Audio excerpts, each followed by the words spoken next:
Hey guys, so it's that time of the month again, the good kind, not the bad kind. Today I'm going to be sharing with you my favorite products from the month of April. I'm actually cutting it really close. It's April 30th today, which is the last day of the month for those of you guys who didn't know. I actually just got finished filming a beauty haul. That video will be up after this one, and in that video you'll notice that I'm wearing the same outfit. So yeah, not repeat outfit offender, although that is okay. It's just 15 minutes apart. But I decided to switch up the background a little bit for you guys. So I am sitting outside in my backyard today rather than my front yard. Last time I filmed a video outside, it was in my front yard and I was getting attacked by bees. So hopefully that I'm screened in this time I won't be getting attacked by bees, although I have noticed lizards back here that are kind of aggressive. But anyways, enough rambling. I'm going to go ahead and jump on into my favorites. First off, I have two kind of hair care products or hair tools. First one is a tool, and this is the Babyliss Pro 1.5 inch curling iron. I always want to say 1.25 inch because that's what I normally use. The 1.5 inch Babyliss Pro, I think it's titanium or something. I got this one from flatironexperts.com. I'm pretty sure I will have a 10% off discount code down below for you guys if you guys are interested.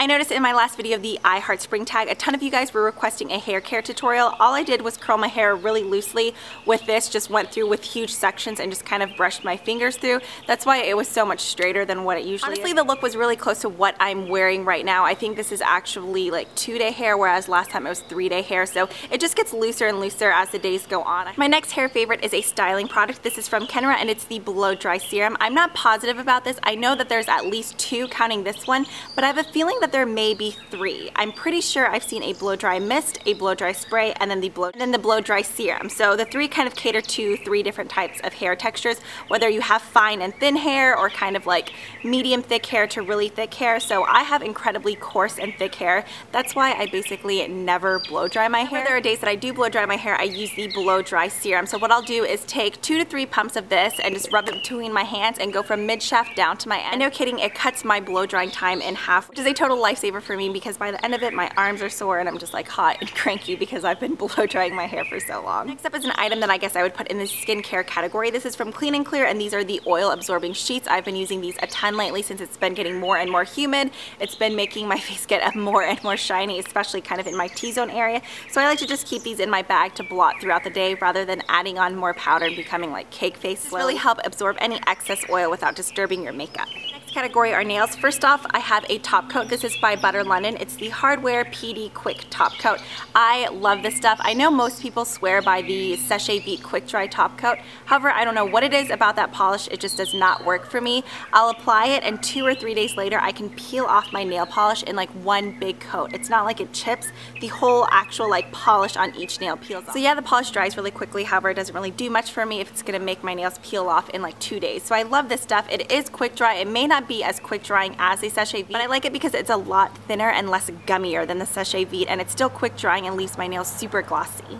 So the actual polish that I've been loving this month is by Sally Hansen, the Complete Salon Manicure line, and it's in the shade 560 Kuka Mango, which I think is such a cute name. So it's a really cute bright coral shade. I feel like this color and OPI Cajun Shrimp are like 2 must-haves for spring and summer. I think OPI Cajun Shrimp is definitely more on the red side than this one, but I don't know. I do like both, but I've definitely been gravitating towards this one more lately. And the sun is going down and the wind is picking up. Please don't rain. Why does this always happen to me? Actually, before I drift on into the makeup products, I realized I forgot one hair care item. This is from Alterna and it's the Summer Hair X Sun-Kissed Mist. I love this stuff. I'm not gonna lie, it doesn't do much for your hair. It's not like some magical serum or anything, but on the days where you don't wash your hair, I normally go 2 to 3 days between washes, and in between those days I'll go ahead and use dry shampoo for more volume at my roots. However, I like something that's gonna like freshen the scent of my hair. I know that there's hair perfumes out there, but some of those can contain like a lot of alcohol and dry out your hair. This may have alcohol in it, but I haven't noticed it drying out my hair. Okay, where's the ingredients?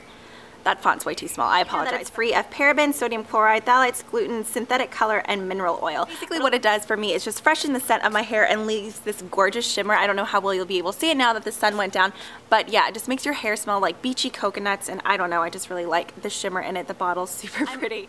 But I'm almost positive that Ulta sells Alterna products. If not, I'm sure that you can find it online. Okay, smoothie break again, and someone's hammering. Okay, now on to beauty favorites. First off, I'm going to go ahead and go into cheek products because I have a smorgasbord of them.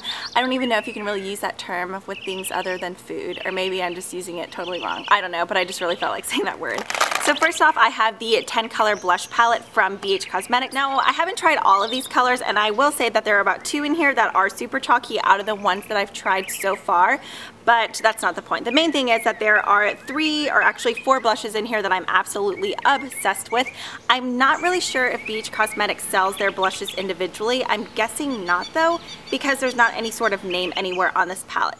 But I do know that this palette is fairly inexpensive, so to me it'd be almost worth purchasing just for almost just 2 of these blushes. So like I said, I do have 4 favorites and they happen to be all clustered together. It's these 4 right here. So there's this really nice kind of blue toned baby pink, a matte kind of pinky coral color, and then a shimmer tangerine shade, and then this bright hot pink color. I mainly love these 2. These are nice as well. What I like to do when I'm using these blushes is if I'm using this hot pink blush, I like adding this little cool toned baby pink on top of it just for added shimmer, and then vice versa with these 2 shades. So yeah, these are incredibly pigmented. I was really shocked about the quality considering how like inexpensive the palette is. But yeah, I've been loving these 4. The only thing is, this palette has like a really weird smell. Like it smells like just like cheap, dusty, chalky product. Like I said, I know for a fact this one is super chalky. I've tried this one before as well as this one, and I don't know, to me like these 2 were just pointless and kind of like kiddie makeup, but these 4 were seriously amazing. I love them. Okay, next up are 2 other blushes. The first one is from MAC. This is the Full of Joy blush. It's a frost. And there goes a giant truck down the back road. Okay, but here's the blush. It's just this really cool like lavender pinky blush. It is a frost like I mentioned. A ton of you guys had requested an eye makeup tutorial from my iHeart Spring tag. I know below I wrote Inglot, that's what I was wearing on my eyes. I thought it was the shimmery purple shade that I had in my little Inglot quad, but then I realized no, it was this because I've been using this a ton on my eyes lately. It does work nice as a blush, but it's almost like too frosty. On my eyes, I absolutely love it just because it has this slight duochrome effect. One minute it'll look like a really nice like frosty pink, and then next it turns into kind of like a purpley periwinkle color. I'm loving this blush as an eyeshadow. I'm not sure if this is in the permanent line or not. I purchased mine at a CCO. And then the final blush I have is a Milani Baked blush. This is in number 5 Luminoso. I have been on the hunt for this little booger forever. Anytime that I stopped by Target, Kmart, Walgreens, or CVS, they would have like 1 or 2 left, but both would be like ripped open and swatched. I'm just like, okay, no thanks. But then I finally found this little Lone Ranger sitting at Target in the wrong spot. So yeah, I picked him up. I own one other one, but there is a vibrant red and a super hot pink color that I want. But once again, I can't find those either unless they're like damaged and opened.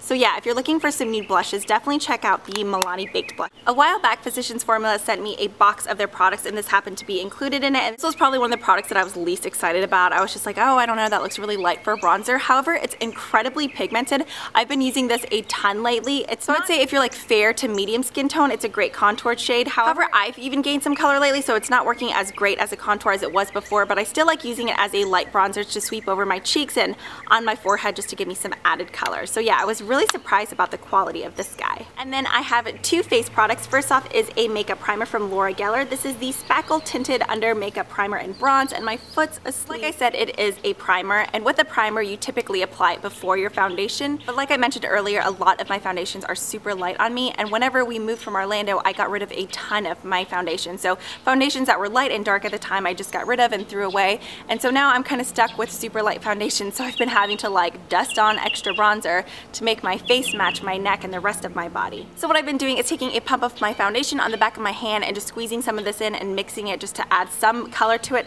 But I finally picked up a foundation that's darker, so I'm not having to do that anymore, but this did work in the meantime. Their face product is one that I've actually had for a while now. This is the Smashbox Pro Second Skin Longwear Concealer, and I have mine in Fair. This concealer claims to be waterproof. I'm not sure because I haven't been like swimming with it on or anything. It's way too light to use on my blemishes on my face because yeah, it's pretty darn pale. Although when I hold it up to the camera, it almost looks like it matches, but I promise on my skin, it's like way too light. But what I like using this concealer for is after I fill in my brows, I like to get a concealer brush and just kind of like clean up under my brows. And I've almost been using it like as an eye primer and eye brightener. Apply some under my brows and then just onto my lid just to cover up any like purpleness or veininess, and then in my inner corners as well. So this has been working great for that, and a teeny tiny amount goes a super long way. Next up, I have a makeup brush. This is the Sigma Large Powder F30. This one came in the Mr. Bunny kit, but I'm almost positive you can buy this individually. At least I hope so, because that's what I'm wanting to do. I just want a backup of it because I absolutely love it. I adore this brush. I love the size of it, the density and everything. It's not too firm, but then it's not too flimsy either, and it's just oh, incredibly soft. It feels so good just to like swipe powder on your face with. And then I had an eye pencil that I just wanted to quickly mention. I've already shown it in a haul before, so I'm not going to go on and on about it, but it's the Rimmel Scandaleyes Waterproof Kohl Liner in 005 Nude. I've been obsessed with this for my waterline just to help open up and brighten my eyes. I know that there are a ton of brands out there that make nude eye pencils, but I don't think there are really much in the drugstore, so I was really happy when I found this one, and I think I paid under $3.50. So if you're looking for a nude eye pencil, definitely check this one out from Rimmel. And lastly, I have a lip product. This is the Buxom Lip Cream. Buxom, why did that come out so weird? Buxom Lip Cream in Berry Blast. If you've never tried these Buxom glosses before, I highly, highly recommend them. They smell amazing, and they have that really nice cool tingling effect. It kind of has like a warm, cakey vanilla smell, but like minty at the same time. Just deliciousness in lip gloss form, and I think it would be gorgeous on a ton of skin tones, especially for spring and summer. And that is all for my favorites for the month of April. Here's Mr. Bubba. Can we say hi? Say hi. No? He's like, put me down, but you're so cute, Mr. Panda Dog. Mr. Panda, Mr. Panda. Also, before I let you guys go, I wanted to quickly mention that I plan on filming a questions and answers video, just because whenever I'm replying to comments, I catch myself answering a lot of the same questions. So if you guys did have any questions for me, feel free to leave it as a comment down below, or you can always tweet me just so I can save up all those questions and answer them for you guys in a future video. Thank you guys so much for watching. Please don't forget to subscribe, and I will see you next time. Bye!